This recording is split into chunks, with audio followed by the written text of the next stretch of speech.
महाराष्ट्र में सीट बंटवारे को लेकर गृह मंत्री अमित शाह की सहयोगी दलों के साथ एक मैराथन मीटिंग हुई, जिसमें सहमति बनने की बात सामने आई। सूत्रों के मुताबिक बीजेपी 32 सीटों पर चुनाव लड़ेगी, जबकि अजित पवार की एनसीपी को 3 से 4 सीटें देने की बात सामने आ रही है। महाराष्ट्र एनडीए में सीट शेयरिंग को लेकर अमित शाह के घर कल देर रात तक मीटिंग चली। इस बैठक में बीजेपी अध्यक्ष जेपी नड्डा, महाराष्ट्र के मुख्यमंत्री एकनाथ शिंदे, डिप्टी सीएम देवेंद्र फडणवीस और अजित पवार मौजूद रहे।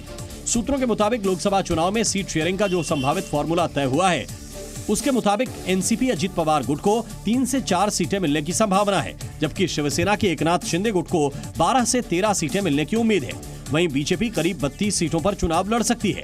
सूत्रों के मुताबिक बैठक में बीजेपी और शिवसेना के बीच कुछ लोकसभा सीटों में बदलाव पर भी चर्चा की गई।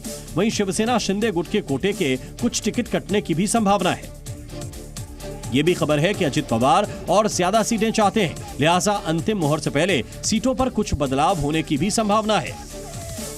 आंध्र प्रदेश में बीजेपी और टीडीपी के बीच सीट बंटवारे पर सहमति बन गई है। आंध्र प्रदेश में बीजेपी और टीडीपी के बीच सीट बंटवारे पर बात बन गई है। सूत्रों के मुताबिक बीजेपी आंध्र प्रदेश में 6 सीटों पर चुनाव लड़ेगी, वहीं टीडीपी 17 सीट और पवन कल्याण की जनसेना पार्टी 2 सीटों पर चुनाव लड़ेगी।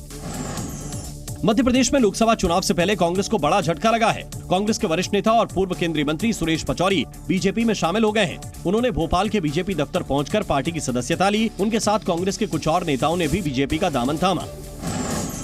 लोकसभा चुनाव के ऐलान से पहले 13 मार्च को मोदी कैबिनेट की अहम बैठक होगी। आचार संहिता लागू होने से पहले ये मोदी सरकार के दूसरे कार्यकाल की आखिरी बैठक होने वाली है।